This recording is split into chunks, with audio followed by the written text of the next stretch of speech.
জিনিসগুলো আজকে আমাদের ঘরে ঘরে ঘরে ঘরে ঘরে ঘরে ঘরে আশ্রয় নিচ্ছে। না না, সব ছেড়ে চলে যেতে হবে। আপনার বালাখানা রয়ে যাবে, ঘর রয়ে যাবে, বিল্ডিং রয়ে যাবে, জায়গা জমি রয়ে যাবে, টাকা পয়সা রয়ে যাবে, সব রেখে দিয়ে সবাইকে আপনাকে আমাকে, যেমন আজকে আপনাদের গ্রামের মানুষটা ওই 3.5 হাত বাই 1.5 হাত জায়গা নিয়ে আছে, আপনাকে আমাকে ওই 3.5 হাত বাই 1.5 হাত জায়গা দেওয়া হবে। কথা ঠিক না বেটি? এখানে অনেকে আছেন 10 বিঘের জমির মালিক, অনেকে আছেন 20 বিঘের জমির মালিক। ভাইজান এটা মনে করবেন না আপনি 20 বিঘের জমির মালিক বলে, আপনি 10 বিঘের জমির মালিক বলে, আপনি 5 বিঘের জমির মালিক বলে আপনার যে কবরটা বড় সাইজ করা হবে, এই ভাবনাটা আপনার মধ্যে আসাটা হবে না। কেননা আপনি 10 বিঘের জমির মালিক হতে পারেন, কোটি কোটি টাকার মালিক হতে পারেন, ওই 3.5 হাত বাই 1.5 হাত আর একটা ভ্যান চালক যার 1 শতক জায়গা নাই, 1 কাটা জায়গা নাই, আল্লাহ পাক তাদের জন্য কিন্তু 3.5 হাত বাই 1.5 হাত। কথা ঠিক না বেটি? ও ভাইজান, আপনারা জানেন না আজকে এই মানুষটা কবরের মধ্যে গেছে ভাইজান, আপনারা সবাই তাকে কবরের মধ্যে রেখে এলেন। মিনহা খালাকনাকুম ওয়া ফিহা নুঈদুকুম ওয়া মিনহা নুখরিজুকুম, তারা নুকরা বলে মাটি দিয়েছেন। ভাইজান, এই যে মাটি দিয়ে যখন চলে আসবেন, হাদিস পাকের মধ্যে পাওয়া যায় আপনারা যখন চলে আসছিলেন, আপনারা যখন কবরের মধ্যে রেখেছিলেন, আমি জানি না কারা কবরের মধ্যে নেমেছিল ভাইজান। ও ভাইজানেরা, মাথার কাছে যে দড়িটা থাকে দড়িটা খুলে দেওয়া হয়, পেটের কাছে যে দড়িটা থাকে দড়িটা খুলে দেওয়া হয় না? কবরের মধ্যে রেখেছেন, মাথার কাছে দড়িটা খুলে দিয়ে এসেছেন, পেটের কাছে দড়িটা খুলে দিয়ে এসেছেন, পায়ের কাছে দড়িটা লুজ করে খুলে দিয়েছেন ভাইজান। আমরা যখন মাটি দিয়ে চলে আসব, ওই কবরবাসী পরিষ্কার শুনতে পাবে আপনার আমার কদমের পায়ের আওয়াজটা। শুধু তাই নয়, ওই মানুষটাকে যখন ঘর থেকে বার করা হচ্ছিল, দেখবেন বাড়ি থেকে যখন শেষ বিদায় হয়, বাড়ির মহিলারা, বাড়ির আত্মীয় স্বজন, ছেলে মেয়েরা একটা কান্নার ঢেউ তোলে না? হাজার হোক 70 বছর তাদের সঙ্গে উঠা বসা, 60 বছর উঠা বসা করেছে, একটা মায়া, একটা ভালোবাসা কাজ করবে। কিন্তু আমাদের কাছে সব থেকে বড় হুকুম হলো আল্লাহর, হ্যাঁ কিনা বলেন? আমাদের নিয়ম ঘরের মধ্যে রাখতে পারলেন না। আপনি বলেন ওনার ছেলে একবার ভাবলেন না যে আমার আব্বা জানকে 2 দিন রাখবো, 3 দিন রাখবো? না, কেননা রাখা যাবে না। আমাদের কাছে আল্লাহ রাসূলের হুকুমটা আগে। কথা ঠিক না বেটি? ও ভাই জানেরা, ওই ব্যক্তিটা যে মারা গিয়েছে, আজকে আপনারা যাকে দাফন দিয়ে এলেন, যখন গোসল দিয়ে শোয়ানো ছিল, আপনারা যখন তার মাথার কাছে কে কি বলছেন, কে কি করছেন, কে কি হাসছে, কে কি কথা বলছে, পরিষ্কার শুনতে পাচ্ছিল। শুধু তাই নয়, বাড়ি থেকে যখন তাকে তোলা হবে, একটা কান্না ঢেউ ওঠে, বুঝতে পারে আর আমাকে আমার শখের বাড়িতে আর নিয়ে আসবে না। আমার যে ঘরের মধ্যে খাট আছে, এই খাটের মধ্যে আমাকে আর শোয়ানো হবে না। আমার আলমারিতে কাপড় আছে, ওনার কালকে পর্যন্ত অনেক কিছু ব্যবস্থা ছিল, কিন্তু সব রেখে চলে আসছে। সব বুঝতে পারছে। আপনারা যখন কাঁধে করে খাটিয়া করে যখন জানাজার ময়দানে নিয়ে এসেছেন ভাইজান, এবার জানাজার নামাজ হবে, একটা অ্যানাউন্স হয়, ঘোষণা হয় না? এবার জানাজার নামাজ শুরু হবে, মাইয়ের তখন শুনতে পাচ্ছে আমার জানাজা হবে। এর মধ্যে আমি অনেকে জানাজা পড়েছি, উনিও কিন্তু এক সময় অনেকে জানাজা পড়েছে, আজকে ওনার জানাজা হবে। ও ভাইজান, উনি কিন্তু জানে জানাজা নামাজ পড়ে আমাকে আর ঘরের মধ্যে ঢুকানো হবে না। জানাজা নামাজ পড়ে আপনারা তার বাড়িতে নিয়ে গেছেন না কর্মস্থানে নিয়ে গেছেন? বলে বাড়িতে কত বাড়িতে গেছিলেন? যা বাবা, আমি জিজ্ঞাসা করছি, জানাজার নামাজে পড়ে কর্মস্থানে নিয়ে গেলেন না বাড়িতে আবার নিয়ে গেছিলেন?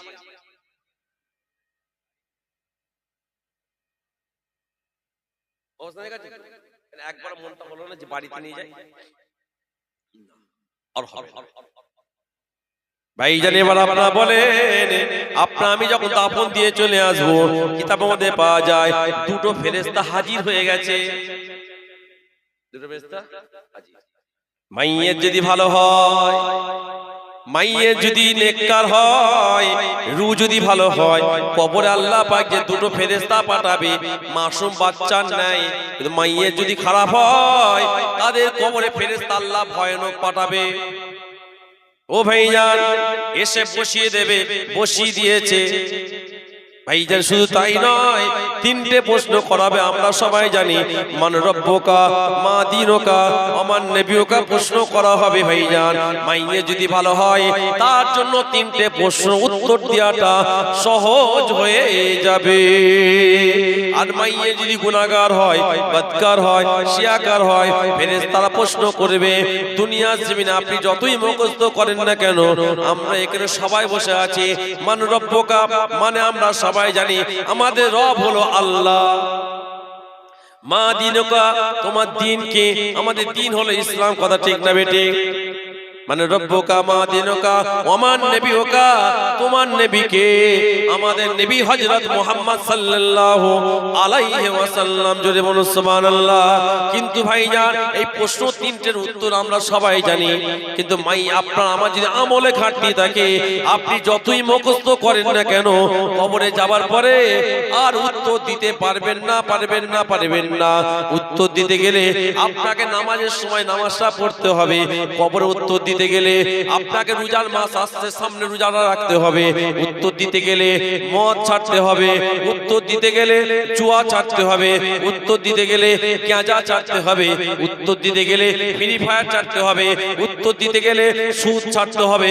উত্তর দিতে গেলে মহিলা সমিতি ছাড়তে হবে। উত্তর দিতে গেলে আপনার আমার বন্ধনা ব্যাংক বন্ধ করতে হবে। কথা ঠিক না বেটি? গায়ের জোর দেখিয়ে হয়তো দুনিয়ায় চলবে, কিন্তু কিছু করার নাই। যা করেছেন করেছেন, যা করছি করছি। আসল লেটায় আমার আল্লাহ পাকের কুদরতি হাতে একটা ঝটকা দেবে। কোথায় ঢুকাবে? সাইফুদ্দিন ভাই কোথায় ঢুকাবে? কবরে। এনে শোনা, এই কথা বুঝতে পারছেন না? যাবেন কোথায়? পালাবার রাস্তা আছে? এই কথা বলুন তো। রাগ করছেন বলছি বলে রাগ করছেন নাকি? খারাপ লিখছেন? আচ্ছা কারা কারা খারাপ লিখছেন তাকবীর দেন তো। নারে তাকবীর। ও সবাই তো খাবে। হ্যাঁ, খারাপ নেবেন না। আমি একটু হক কথা বলি, আপনারা জানেন তো আমার কথাগুলি একটাই ধরেন। কি করব বলেন? কি করব? কিছু করার আছে? আমি বিশ্বাস করে এই বাই ক্যামেরার সামনে বলছি, আমি হক কথা বলি বলে অনেক জায়গায় নওজওয়ানা কমিয়ে দেয়। এই শুনছেন? হক কথা বলি বলে অনেক জায়গায় নওজওয়ানা কমিয়ে দেয়। পদ্মপুকুর মোল্লাপাড়া বলে একটা পাড়া আছে, গতকাল কোথায় পাড়া তো বলেছি আমি। পদ্মপুকুর মোল্লাপাড়া একটা বলে পাড়া আছে, ওই পাড়ার একটা বাড়ির জলসা আমাকে দাওয়াত দিয়েছিল। আমি আজও পর্যন্ত পয়সা পাইনি। আমার কি চলে না? চলে না? হ্যাঁ, হক কথা বলা বন্ধ করতে ভাই বলে বন্ধ করতে হবে কি? আপনারা কি বলছেন? হক কথা বলা বন্ধ করব? আপনার না বললো আর হ্যাঁ বললো আমি কথা বলবো না, আমি হক কথা বলে যাবো। আমার ওদের প্রতি ওই যে টাকা দেয় না, পাইনি পয়সা, আমার কোনো দাবি নাই। তবে একটা দাবি আছে, কি জানেন? যদি কাল কিয়ামতের ময়দানে আমি কোনো কারণবশত যদি জান্নাতে যাওয়া থেকে আটকে যাই, আমি ওদের ঘরে বলেছি তখন তোদের নেকিলে জান্নাতে যাবে। আর যদি জান্নাতে চলে যায় তাহলে আর কোনো ব্যাপার নাই, তোরা ছাড় পেয়ে গেলি। এখানে যেটা আছে সেটা রয়ে যাচ্ছে, ওটা তোমার কাজে লাগবে। কথা ঠিক না বেটি? কথা দিয়ে তুই কথা বেখিলাফ করছো। মান গাসসা ফালাইসা মিনহু। হাদিস পাক আল্লাহ রাসূল বলছে তোমরা এক অপরকে ধোঁকা দিও না। মান গাসসা ফালাইসা মিনহু, তোমরা এক অপরকে ধোঁকা দিও না। এমন কি তোমরা অবলা জানোয়ারদেরও ধোঁকা দিও না। যদি কেউ ধোঁকা দেয় সে আমার উম্মতের বাইরে চলে গেল। আপনি একটা ছাগলকে পাতা খাওয়াতে যাচ্ছেন, পাতাটা টানছেন, পাতা খাওয়াতে যাচ্ছেন টানছেন, ছাগলটাকে কি দেওয়া হচ্ছে? ধোঁকা দেওয়া হচ্ছে। একটা অবলা জানোয়ারের কথা বলা হচ্ছে। আর আজকাল তো আমরা ঘরে ঘরে পাড়ায় পাড়ায় ভাই ভাই আমরা সব ধোঁকাবাজি করছি না? শুধু তাই না, হাদিস পাকের মধ্যে এসেছে লা দীনা লিমান লা আহাদা লাহু, যারা ওয়াদা করে ওয়াদা ভঙ্গ করলো, আমার রাসূলুল্লাহ বলছে তাদের দিনটা নাই। একটা আমি হাদিস পাক বলছি, আল্লাহ সুবহানাহু লা দীনা লিমান লা আহাদা লাহু, ওয়াদা করে যারা ওয়াদা ভঙ্গ করলো তার দিন নাই, দাবি নাই। ভাই একটাই দাবি। আল্লাহ আমাদের সকলকে হেফাজত করে। যেমন আমি এটা বলতে চাইলাম, হক কথা বললো জ্বালা, এটা হক কথা কি হবে? তে তো লাগবে। এই যে ফ্রি ফায়ারের কথা বলছি, আপনাদের কথা অনুযায়ী বোঝা গেল আপনাদের এলাকায় ভালোই ফ্রি ফায়ার চলে। এবার যারা ফ্রি ফায়ার করে তারা বলবে হয়তো কত বছর আমাকে দাওয়াত করতে যান, এরা বলবে যে মাহাতা ভাইকে আনলে কিন্তু আমরা চাঁদা দেবো না। কি করবো, ওরা তো ফাঁসাতে পড়ে যাবে। তাহলে আজকে বলে যাই ফ্রি ফায়ার আপনারা তোমরা ভালো করে খেলবে, আগের থেকে আরো মানে টাইম বাড়িয়ে দাও। এখন 2 ঘন্টা খেলছো, আগামী এখন বাকি এই বছর 6 ঘন্টা খেলবে। বলবো বিড়ি যারা যাচ্ছে, আমি যদি বলি বিড়ি খাও আরো বেশি করে, তাহলে আমাকে দাওয়াত করবে তারা? যারা দাঁড়িয়ে পিচ্চাপ করছে, যদি বলি দাঁড়িয়ে পিচ্চাপ করো, ভালো করে করো, তাহলে দরকার কি? পয়সা অভাব আছে নাকি? পয়সা অভাব? আপনারা জানেন আমার নানা জান শুধু জলসা করতেন না। এই ক্যামেরাম্যান শোনো, দরকার তোমরা এটা কেটে ছাড়বে তো। অনেকে মনে করে জলসা করা মানে বিশাল বড় হুজুর, খ্যাপা জানে না। আমার নানা জান আশিক রাসূল ছোট হুজুর পীর কেবলা, আপনারা কেউ দেখেছেন আমার নানা জান ছোটকে দেখেছেন? এই তো দেখেছি, মাশাআল্লাহ। জমি চাষ করতো, জমি শুনছেন, জমি চাষ করতো। শুধু তাই নয়, আমার নানা জান মাথায় করে তালতলাহাট বলে একটা বাজার আছে, সবজি নিয়ে যেত। সবজি তালতলাহাটের বাজার আছে জানেন না? সবজি নিয়ে যেত বাজারে। বাজারে আরো অন্যান্য সবজি দোকানদার থাকতো, সব সবজি কিনতে আসতো অন্য অন্য দোকানদারের কাছে কিনে। আর আমার নানা জানকে সবাই চেনে, ইনি ছোট হুজুর কেবলা, ইনি আওলাদে মুজাদ্দিদ জামান, ইনি একজন আশিক রাসূল, ইনি একজন আল্লাহ ওলি, সবাই চেনে। কিন্তু আমার নানা জানের কাছে কেউ কিনতো না, অন্যজনের কাছে ব্যাগ ভর্তি মাল কিনে চলে যাচ্ছে। আবার একজনের এসছে ব্যাগ ভর্তি মাল কিনে চলে যাচ্ছে, আর যাবার সময় হুজুরকে বলছে আসসালামু আলাইকুম, হুজুর সালাম দিয়ে কেমন আছেন, যেমন আদব করা, চলে যাচ্ছে। আচ্ছা বলুন তো, ধরে নেন আপনাদের এই রামরাইঘিরিতে 10টা দোকানদার, 10টা দোকানের মধ্যে 9টা দোকানে বেচা কিনা ভালো হচ্ছে, আর একটা দোকানে যদি বেচা কিনা ভালো না হয়, দোকানদারের মনটা কেমন হবে? কথা বলছেন না কেন? খারাপ হবে না? আবার যদি আপনার পরিচিত লোক আপনার দোকানে না কিনে অন্য দোকানে কেনে, তাহলে আপনার মনটা কি হবে? হ্যাঁ, বেশি খারাপ হবে না? যারা অন্য দোকানে যে কিনছে, অথচ সবাই কিন্তু আমার নানা জানকে চেনে, দেখছে ও কিনছে ব্যাগ ভর্তি করে মাল কিনে নিয়ে যাচ্ছে, আমার নানা জানকে সালাম দিচ্ছে। আবার একজন এসছে, তাহলে কি আমার নানা জানের মনটা খারাপ হচ্ছে কি? কেন অন্য দোকানে মাল বিক্রি হচ্ছে, আমার নানা জান ছোট হুজুরের মন খারাপ হবে না কেন? যে ছোট হুজুর পয়সার জন্য যায়, আমার নানা জান পয়সার জন্য যায়নি। কিসের জন্য? কিসের জন্য? আরে বাবা, আপনাদের মতো মুড়ি যদি এখনকার হুজুর দোকানে এত টাকা দেয়, আগেকার মুড়ির তো খাঁটি ছিল। হ্যাঁ, প্রয়োজনে তেনারা নিজের বুক চিরে দিয়ে দেবে। কেন যেত শোনেন, ওই যখন দেখছে একজন এসছে ব্যাগ ভর্তি মাল নিয়ে যাচ্ছে, আবার যখন এসছে একজন দেখছে ব্যাগ ভর্তি মাল কিনে নিয়ে যাচ্ছে, 5 জনের মধ্যে একজন হয়তো দেখছে কোন রকম একটা সবজি একটা কিছু কিনে বাড়ি। আমার নানা জান ওই ব্যক্তিকে ডাকতো, কই গো এদিকে এসো। জি হুজুর, এদিকে এসো না। কি গো তুমি একটা সবজি কিনেছো কেন? ওরা সব ব্যাগ ভর্তি মাল কিনে নিয়ে যাচ্ছে, আর তুমি একটা? হুজুর আমার পয়সা নাই। কি বলছো? এই শুনছেন কি বললো? যে আমি গরিব মানুষ, আমার পয়সা নাই। ও তোর পয়সা নাই? ব্যাগটা খুলে, ব্যাগটা দাও তো হুজুর, ব্যাগটা দাও। ব্যাগটা দিয়ে হুজুর কি করেছে নানা জান, ব্যাগের সবজি ঢুকিয়ে দিচ্ছে, ঢুকিয়ে ব্যাগ ভর্তি মাল করে আনো বাবা, যাও। হুজুর পয়সা? পয়সা? আমি জুলফিকার বাজারে পয়সার জন্য আসি না, আমি এসেছি আমার পড়শিরা কে কি অবস্থায় আছে আমি দেখতেছি, যে বাজারে ওরা ব্যাগ ভর্তি মাল নিয়ে যাচ্ছে, ওদের পয়সা আছে, তোমার নাই, তুমি খালি হাতে যাচ্ছ। আমি জুলফিকার এসেছি তোমাদের এই ব্যাগ ভর্তি করে দেওয়ার জন্য। জোরে বলে, জোরে বলা যাবে না? যে আল্লাহ পাক আপনি যতদিন বেঁচে থাকবেন, আল্লাহ আপনার রুজির ব্যবস্থা করে দেবেন। কথা ঠিক নেবে? আমার নানা জান হক কথা বিশাল বলতেন, বিশাল বলতেন। আর আজকাল হক কথা বলতে গেলে আবার অনেকে ধুমকি দেয়, অনেকে ফোন করে ধুমকি দেবে, বাবা ধুমকি দিচ্ছ দাও, কত ধুমকি দেবে, বড় ধুমকি তোমার জন্য অপেক্ষা করছে কবে। এই কথা ঠিক নেবে? খারাপ নেবেন না, ভুল বুঝবেন না। আপনাদের সাথে আমাদের একটা সম্পর্ক আছে, সেই সম্পর্কের সূত্রে আপনাদের ঘরে এই কথাগুলো বলে যাচ্ছে।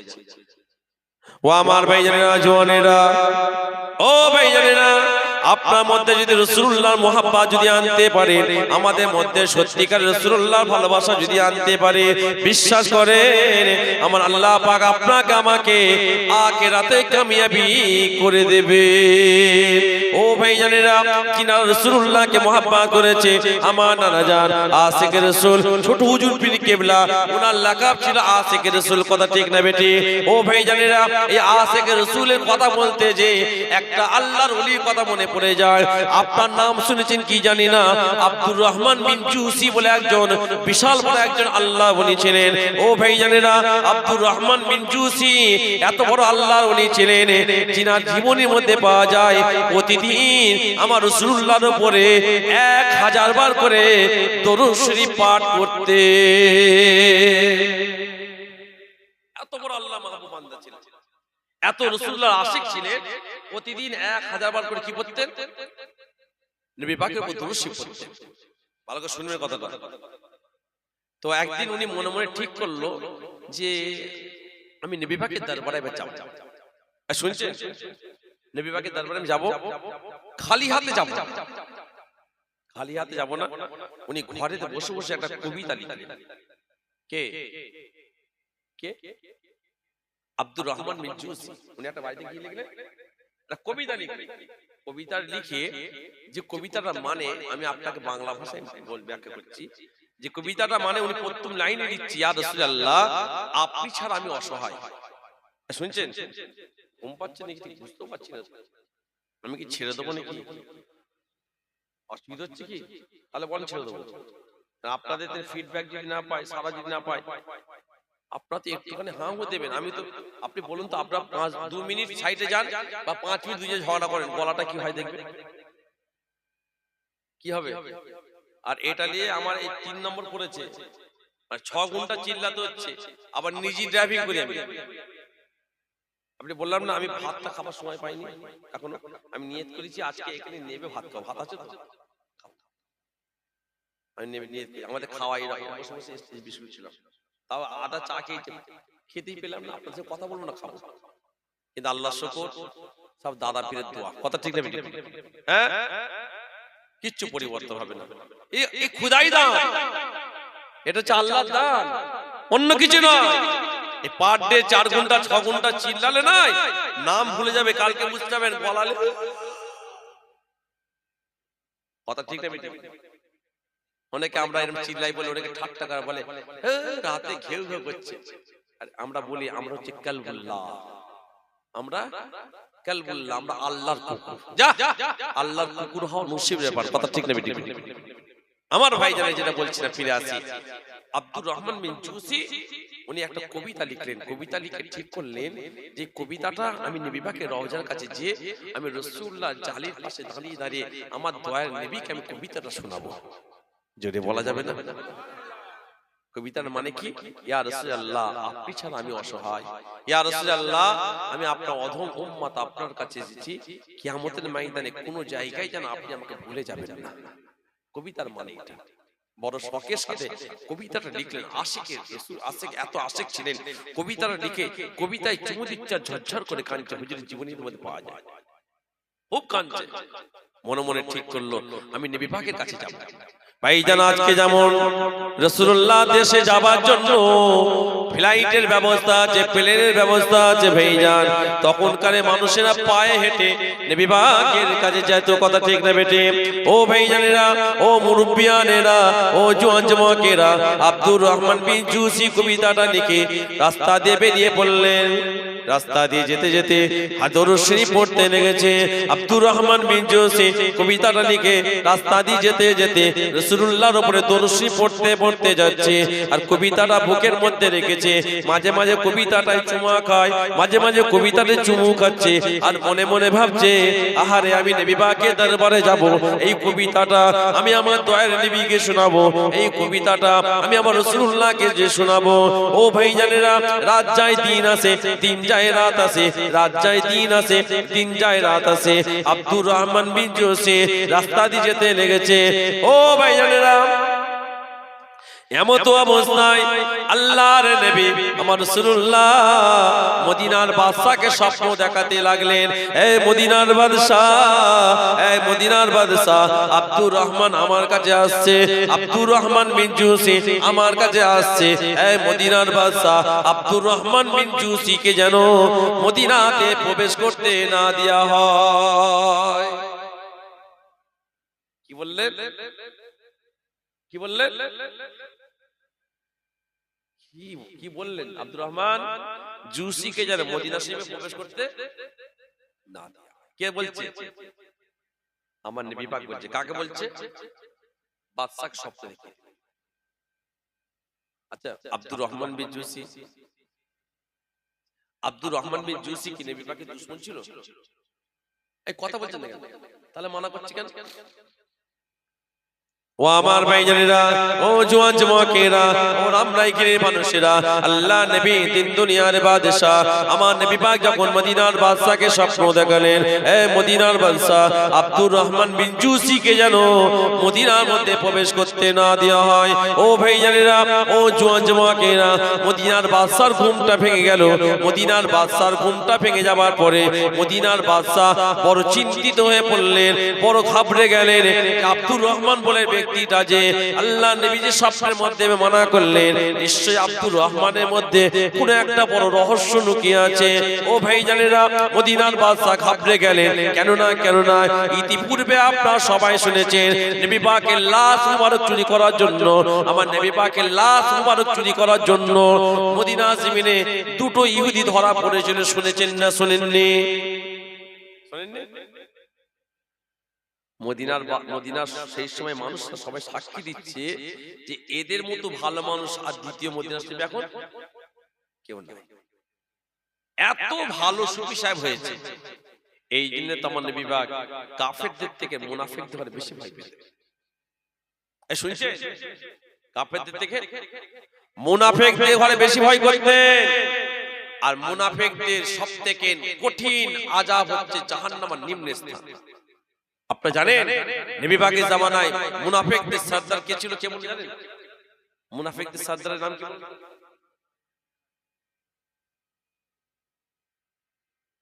অনেকে বলে এ ও, কিন্তু না, মুনাফিকদের সবচেয়ে বড় সর্দার হচ্ছে, নেতা হচ্ছে আব্দুল্লাহ ইবনে উবাই। কঠিন বড় মুনাফিক ছিল। রিওয়ায়াতে এসেছে, কিতাবের মধ্যে পাওয়া যায় আব্দুল্লাহ ইবনে উবাই অথচ নবী পাকের পিছনে দাঁড়িয়ে নামাজ পড়তো।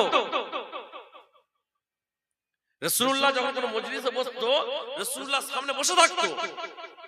কিন্তু এত কঠিন বড় মুনাফিক ছিল, আম্মা জান আয়েশার উপরে একটা কালি দিয়েছিল। রাসূলুল্লাহর সাথে আম্মা জান আয়েশার বেশ কিছুদিন দূরত্ব করে দিয়েছিল ওই কমবক্তা মুনাফিকদের সর্দার আব্দুল্লাহ ইবনে উবাই। কঠিন মুনাফিক। আল্লাহ নবী বলেছিলেন কি, আমি রাসূলুল্লাহ কাফেরদের থেকে মুনাফিকদের বেশি ভয় করি। কিন্তু ওই আব্দুল্লাহ ইবনে উবাইয়ের ছেলে নবী পাকের একজন খুব কাছের প্রিয় সাহাবা ছিল। আব্দুল্লাহ ইবনে উবাই মারা যাবে, মারা যাবার আগে ছেলেকে ওসিয়াত করে যাচ্ছে। শুনছেন? ছেলেকে ওসিয়াত করে যাচ্ছে যে আমি যদি মারা যাই, মারা যাবার পরে আমার কাফনের কাপড়টা যেন নবী পাকের একটা জুব্বা দিয়ে হয়। আবার ওসিয়াত করছে কি, আমি মারা যাবার পরে আমার জানাজার নামাজ যেন অন্য কেউ না পড়ায়। রাসূলুল্লাহকে, আমার নবী পাককে যে বলবি আমার জানাজার নামাজটা যেন পড়ায়। অথচ কঠিন দুশমন, মুনাফিকদের সর্দার, মুনাফিকদের নেতা ইতিহাসে আব্দুল্লাহ ইবনে উবাইয়ের নাম জ্বলছে। ভাইজান ভালো করে শুনেন, আব্দুল্লাহ ইবনে উবাই যখন মারা গেল, ভাইজান মারা যাবার পরে ছেলেকে ওসিয়াত করে গেছে। রাসূলুল্লাহ সাহাবা ছেলের নবী পাকের দরবারে আসলো, আল্লাহ নবীর কাছে এসে দাঁড়িয়ে গেলেন, রাসূলুল্লাহকে সালামটা দিলেন। ও ভাইজানেরা, আমার নবী পাককে সালামটা দিবার পরে ওই সময়তে আমার নবী পাককে ওই সাহাবা হুজুর বলতে লাগলেন, ইয়া রাসূলুল্লাহ হাবিবাল্লাহ, ইয়া রাসূলুল্লাহ হাবিবাল্লাহ, আমার আব্বা জান মারা গিয়েছে, আমার আব্বা জান দুনিয়া জমিনে নাই, ইয়া রাসূলুল্লাহ হাবিবাল্লাহ আমার আব্বা জান দুনিয়া জমিনে নাই, তবে ইয়া রাসূলুল্লাহ আমার আব্বা জান মারা যাবার আগে, আমার আব্বা জান মারা যাবার পূর্বে আমাকে দুটো ওসিয়ত করে গিয়েছে ইয়া রাসূলুল্লাহ। এক নম্বর ওসিয়ত হলো আমার আব্বা জান মারা যাবার পরে আমার আব্বা জানের গায়ে জুব্বাটা, আমার আব্বা জানের কাফনের কাপড়টা যেন আপনার জুব্বার মাধ্যমে হয়। দ্বিতীয় নম্বর হলো আমার আব্বা জানের জানাজার নামাজটা যেন আপনি পড়ান। ও ভাইজানেরা, আমার নবী পাকের দরবারে আর অন্যান্য সাহাবারা আছে। আমার নবী পাক এমন সময় জিজ্ঞাসা করলেন, বাবা সাহাবা তোমার আব্বা জানটাকে, তোমার বাপের নামটা কি? ওই সময়তে আব্দুল্লাহ ইবনে উবাইয়ের ছেলে লজ্জিত হয়ে গেল।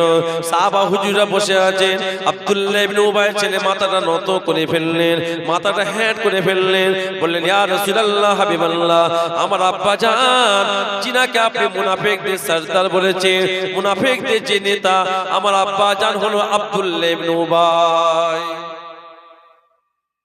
মাথার লজ্জা হ্যাট করে ফেলে, ছেলে যোগ্য বাপ তো শয়তান, লজ্জা লাগবে না? হ্যাঁ ও ভাইজানেরা, ও জওয়াকেরা, আল্লাহ নবী শুনে চুপ করে গেলেন, রাগ করলেন না, তম্বি করলেন না, তাড়িয়ে দিলেন না যে হবে না হবে না, এই কথা আমার রাসূলুল্লাহ কিন্তু বললেন না। কেন না আল্লাহ পাক আমার নবী পাককে, আমার রাসূলুল্লাহকে আমাদের জন্য রাহমাতাল লিল আলামিন করে পাঠিয়েছে। আরো জোরে বলুন সুবহানাল্লাহ। ও ভাইজানেরা, আমার রাসূলুল্লাহ শোনার পরে একটা জুব্বা আব্দুল্লাহ ইবনে উবাইয়ের হাতে দিয়ে দিলেন, একটা জুব্বা আমার রাসূলুল্লাহ আব্দুল্লাহ ইবনে উবাইয়ের হাতে দিয়ে দিলেন। ও ভাইজানেরা, ও জওয়াকেরা, আল্লাহ নবী জুব্বাটা দিয়ে বললেন যাও, চলে যাও, চলে যাও, চলে যাও, তোমার আব্বা জানকে আমার জুব্বা দিয়ে কাফনটা করিয়ে দাও। ও ভাইজানেরা, আল্লাহ নবী আবার ঘুরিয়ে বললেন আয় আমার সাহাবা যাও, চলে যাও, চলে যাও, আমি রাসূলুল্লাহ জানাজার ময়দানে হাজির হব, চলে যাও, তুমি কাফনের ব্যবস্থা করে ফেলো, গোসলের ব্যবস্থা করে ফেলো। নারে তাকবীর। এক কাজ করে এবার থেকে চেয়ার সিস্টেম করব। কি সিস্টেম? চেয়ার। ঘুম হলে বোঝা যাবে, অনেক জায়গায় চেয়ার সিস্টেম করছে, কেন জ্বালাই হচ্ছে, বলি ভাইজান ঘুমাই ওজন পড়ে যাবে, ওই জায়গা হ্যাঁ কি বলছেন?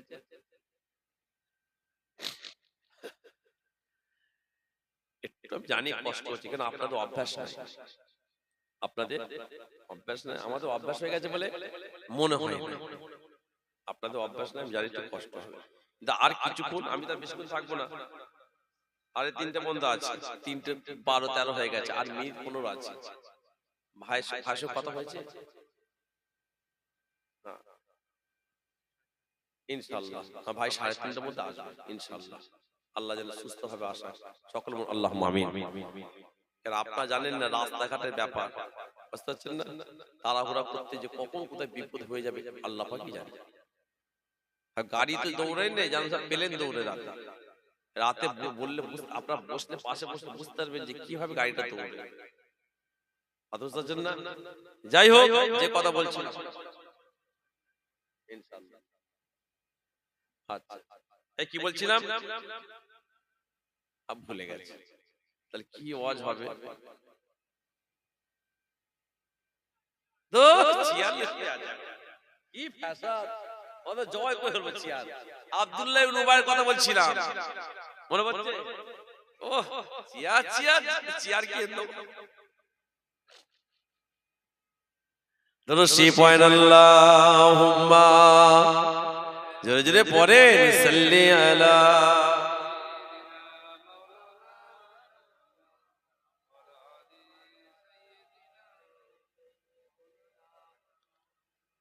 জোরে পড়েন আল্লাহুম্মা সাল্লি আলা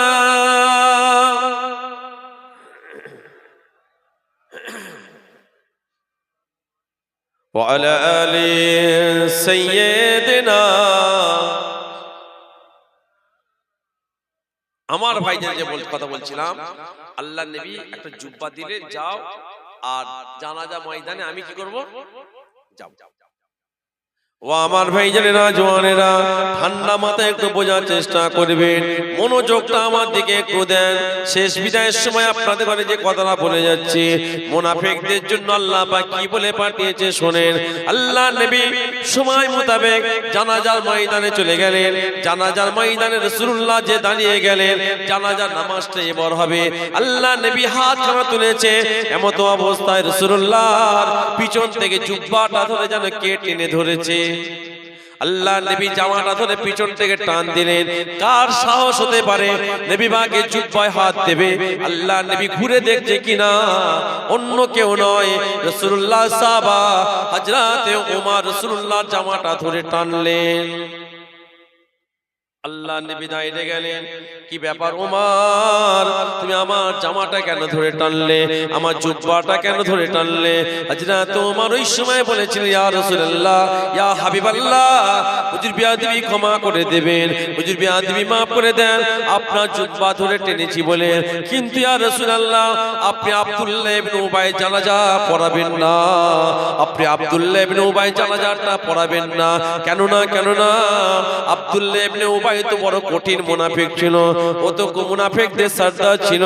শুধু তাই নয়, ও তো আপনার অনেক ক্ষয়ক্ষতি করেছে।